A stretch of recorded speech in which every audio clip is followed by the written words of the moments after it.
Hey everyone, welcome back to Crypto Cash. Thank you so much for joining me here. I hope you're having a fantastic day. Quick look here again at Bitcoin. We're going to double check a few key factors, specifically back-end data, kind of just see where we're at here. And if you're new to the channel, welcome aboard. Hope you're learning something here today. Of course, if you want to become a better trader, cryptocash.tech is a site linked down below.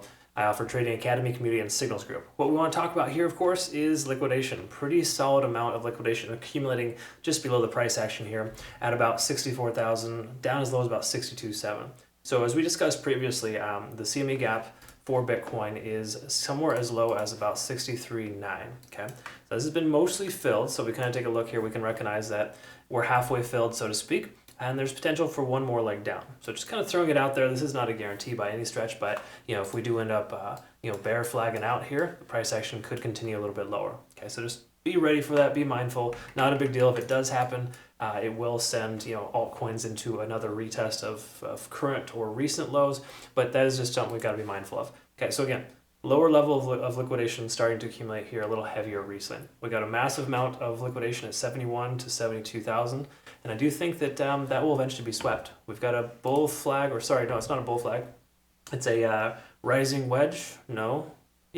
Bull pennant pattern rather on the daily. Sorry, I get my patterns mixed up. You know me if you've been watching for a while. I do fumble over my words on occasion, and I've been told to slow it down. So if you think that I should slow down and speak a little slower, comment down below. I'll try my best. All right, anyways, enough about that. We get an understanding of the general consensus of liquidation, right? So the truth is price could wick all the way down to this lower level. So if we look at this bigger picture here on the daily, now I know this seems a little confusing, got a lot of stuff here. In fact, we can kind of update some fibs here a little bit. We'll get rid of the larger time fib levels just because we understand that this level here, about 60,000, is a key level. Okay, so we'll discuss that later. And if we take a look here currently where we're at, we got this ascending trend. First of all, we've broken below that. That is the initial trend that we've seen here over the last few weeks. Okay, basically we've seen higher lows consistently besides this one. So we've broken below that trend line, and we've even got a bearish backtest. So further downside would make sense too. However, big picture, we can see this. If you see these purple lines here, this is commonly a rising wedge. And a lot of times you can see the price action continue further up here. It's bull pennant pattern. There's a lot of different terms you could use to describe it. Actually, rising wedge is not the right term because that'll break down. But this is a bullish pennant pattern. We're squeezing itself into a pennant, and it is more likely to break up than down in most cases. Now, is that a guarantee? No, of course not. But it is, again, something to be paying attention to, be mindful of. So that's just kind of something put on the back of your brain. Probably not going to break out for a while. Just a heads up. If we come back down and test this low 63,000 range, which is possible considering the low amount of liquidation we have at that level, or high amount of liquidation we have at that level, and then we combine that with Bitcoin coming down to potentially fill the CME gap as low as 63,900, then we might have a perfect situation here. So again, 63 to 64 seems like a likely target. Okay, now do you short heavy to that level? No. We truly don't know if we're going to break down. But if we do, that would be a logical back test. Okay, so again, kind of throwing it out there. And coincidentally, we have support at 62,000 from most recent high. There's a lot of reasons why we could see that happen. So just some friendly advice.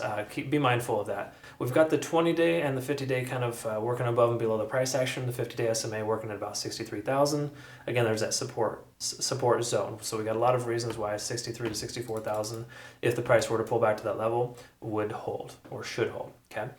We can also recognize too the amount of volume that we see here. 67,000 is a tentative volume resistance. We saw the price wake up there earlier and get rejected, and now that we're here, we can presume that's going to continue to work as a resistance until we get a lot of volume to break through that range.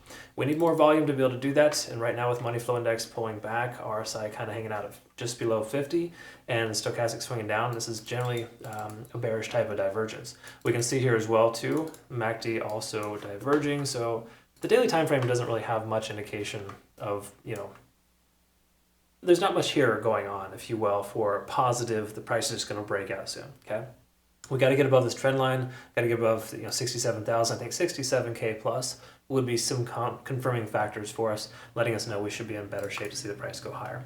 Moving on here to MACD, we can see it trying to converge but hasn't yet. And of course, if we look at some RSIs, we can see we're still under 50 on the RSI until we break back up above. There's no reason to really consider a long position. We did have this nice little bounce, as I mentioned yesterday, where you hit 30 on the RSI and 20 on money flow index. again, granted, everything is typically bearish when you see these things, so it's generally not best practice to jump in. But if you're more of a day trader and you like to hold positions for shorter periods of time, you would have found success getting that bounce from 64.5 or 65K up to about 60, 66 or 67. Okay? So again, hindsight's 2020, of course, but generally speaking, anytime you see that kind of pattern of form, there's a lot of reasons why the price action should break out. Now we do have the MACD trying to converge here too, so we got some positive reasons why the price could continue higher, and it should. However, once again, look at this volume profile, 67,000, pretty strong, holding right there above us. Okay, so even though we have some bullish patterns, we have a lot of bearish divergences. And until we break through I think that key level of 67,000 and hold that level, then we're not going to be in a position where we can kind of justify taking a long position with confidence. This also speaks to this as well. Look at this here. It's funny how this works out in most cases, but a lot of times there's key level resistances. You'll see the cloud just kind of hanging out right there. So what I mean by that here is if we take a look, the upper lead on the cloud, if the price action were to break above that, this would be a prime time right there to get in. Okay. So again, we're looking at a closure at about 67,000 or higher, preferably 67.5 or higher, just so we can get that confirming factor above the cloud. But truth is here, that's a key level fib right there at about 0.382. So again, we've talked about this previously, 67,600 is that important level to maintain above. We were supposed to hold it here, but it blasted straight through. But had we kind of bounced off that level, that could have worked as a support. Now it's going to potentially work as a resistance. So we got to treat it like a resistance until it isn't. Okay, so don't get super excited if we just say we hit 67,000 today. I wouldn't be super excited about that. I would be jazzed, however, about a closure at 68,000 or 67.6 plus. That's going to be a confirming factor for me to feel much better about an overall situation here. Right now, we've got a lot of reasons why this bearish back test could essentially work against us and break down. Okay, so I think we should presume the price is going to continue lower until it doesn't.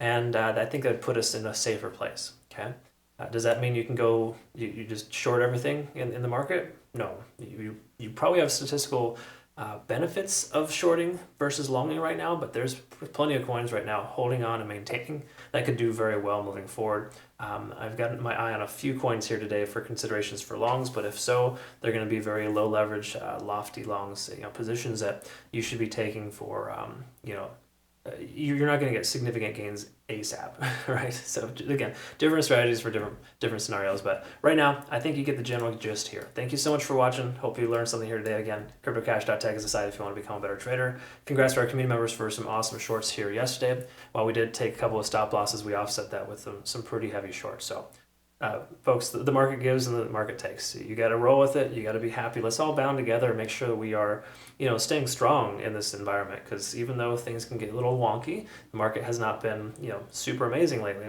You can still find some wins and you can still learn a lot too. You got to learn from your mistakes if you're making them. Every trader makes mistakes. Trust me on that. All right, folks. Thanks again. We'll see you in the next one. Hope you have a great rest of your day. Take care.